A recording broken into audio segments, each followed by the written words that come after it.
We got another new update for Modern Warfare 2 today. There was actually some hidden changes with the Season 1 update. There's a way you can use the Honey Badger in-game right now in Modern Warfare 2. In this video, we're going to be covering all those topics and more in a rapid style format that we can quickly watch this video and get right back into game. If you're new here and want to sub, I would greatly appreciate it. And if you love to like or comment, thank you a ton. So starting off, they secretly changed how some of the solid camos look here in Modern Warfare 2. And they didn't say anything about this in the patch notes, but if you've been using the solid green camo, almost immediately you will notice this is nowhere near as bright, nowhere near as vibrant, and this was one of the most used camos I saw in multiplayer. I don't know if they purposely went out of their way to nerf it because it was too visible or people were just overusing it. They didn't give us an explanation. A secret change is something they just don't say they're doing, and it just happens all of a sudden after an update. So yeah, on top of that, some of the other camos have changed. Unfortunately, I don't have a lot of good gameplay of what these look like beforehand, but you can almost see there's now markings on it. You can see it well on the shotgun with the pink here. There's kind of some splots in the solid camo, whereas beforehand, you know, it used to be solid. It was one solid collar. Now it's got a little bit of wear and tear, and you're going to notice it on different weapons, and some of the other colors have changed too, but the most notable by far is gonna be the green camo. Then on top of that, they also changed how loud your footsteps are in the game. You'll notice almost immediately playing Modern Warfare 2 multiplayer that enemy footsteps are going to appear a lot louder, and your footsteps to enemies are going to be a lot more noticeable as well. We also did just get another update today while I was recording this video. Infinity Ward tweeted, "We just deployed a fix that makes the social menu accessible across Modern Warfare 2 and Warzone 2. Please restart your game if you continue to have any issues." They completely disabled the social menu. You weren't able to invite friends. You weren't able to do any of that because of issues that were going on. That's now been fixed, and if you restart your game, it should be working perfectly fine now. One small change that came with this update that I don't see people talking about, but I like a lot, you can actually preview the camo challenges without leveling up the weapon. Beforehand, if you were to hover over these challenges, it would say you had to rank up the weapon, but now I'll tell you what it is. So for the M13B, first you got to get 50 kills, then it's 10 double kills, 15 point blanks, and 15 kills from behind. This way you can prepare ahead of time. You can see what you're going to have to do in the future and kind of get in that mindset and get ready for those future challenges. Whereas beforehand, it just told you need to level it up to unlock the challenge. In the Season 1 update, they also added a new customizable feature we've never seen in COD before, this being loading screens. Yes, in here, there's a bunch of different loading screens. A lot of them are from bundles, and some of them I think we just had by default. And if you select this, this is going to replace the map loading screen. So now when I load into a map, it's going to show one of these screens instead. You can set it to randomize, but now watch what happens when we go to play a game. Yeah, here we go. So now that we're loading in, this replaced our loading screen. You can still see the map at the top right. This is such a weird feature. I didn't know I wanted this, and I'm not sure if I'm going to even use this feature.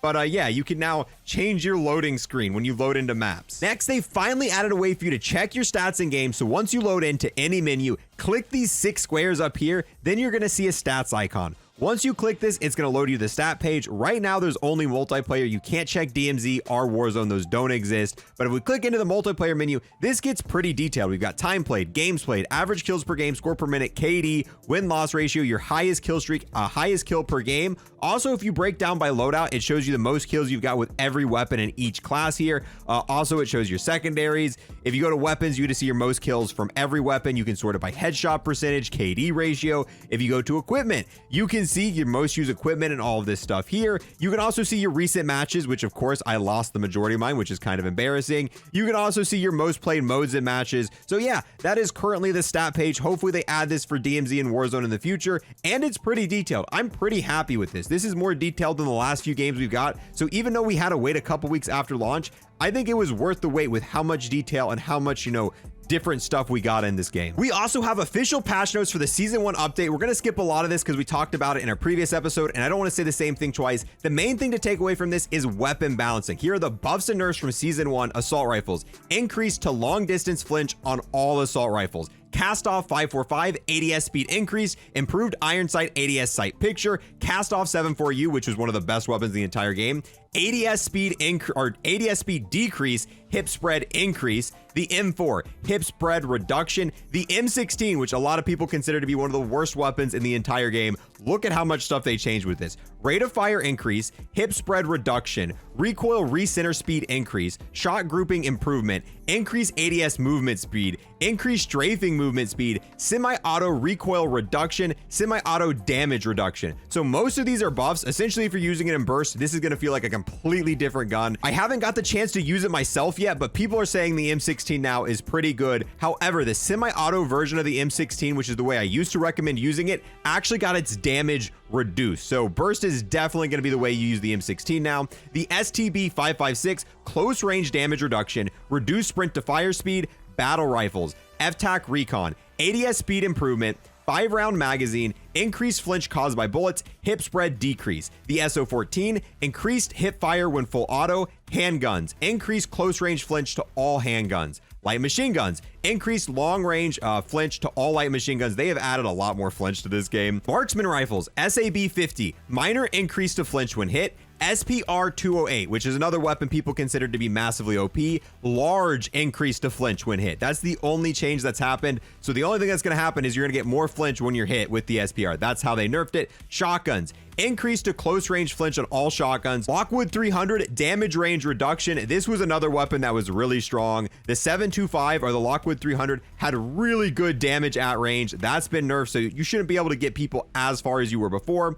Bryson 800, close range damage increase, hip spread increase, submachine gun, increase long distance flinch on all SMGs, just like we've seen with the other categories. The Hurricane, which is another pretty good weapon, ADS move speed increase, increase headshot damage, increase far damage range, which I already thought the Hurricane was a great weapon and they buffed it here, so it might actually be really good in game. The Mini Bach, movement speed decrease, damage range decrease, ADS speed decrease, hip spread decrease. The Mini Bach got a pretty massive nerf here.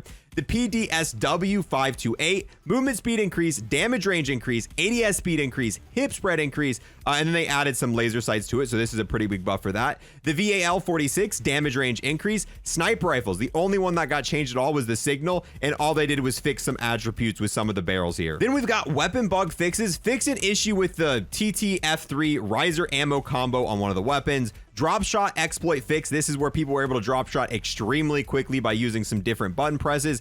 Fix an exploit with the bipod mountain launching. So if you've seen people fly way up in the air with bipods hitting sniper clips, that has now been fixed. Fixed incinerate damage over time, not to flinch the players. Besides this, all they really talked about in the patch notes was how the new battle pass works, which we've already broke down in a previous episode. Then they talked about all the new bundles coming, which yes, there are new bundles, and we'll quickly just click on a few of these. Nothing too impressive. There's only a few bundles in the entire game I like. This operator skin's kind of cool. This one actually includes campaign blueprints, which I'm not a huge fan of this. I feel like you technically already bought these blueprints once if you bought the game, because this is usable in a campaign mission. Same thing, this blueprint's also usable in a campaign mission, and now you can pay $20 to use these same blueprints that you paid for to use in the campaign. You can do it all over again to now use them in the multiplayer version of the game. I wish these would have been unlockable challenges, or if you beat this campaign mission, you should have just unlocked these blueprints. That's how I felt like this should have been done. Make unique blueprints if you're going to sell them in the store. There's this one, which is super basic.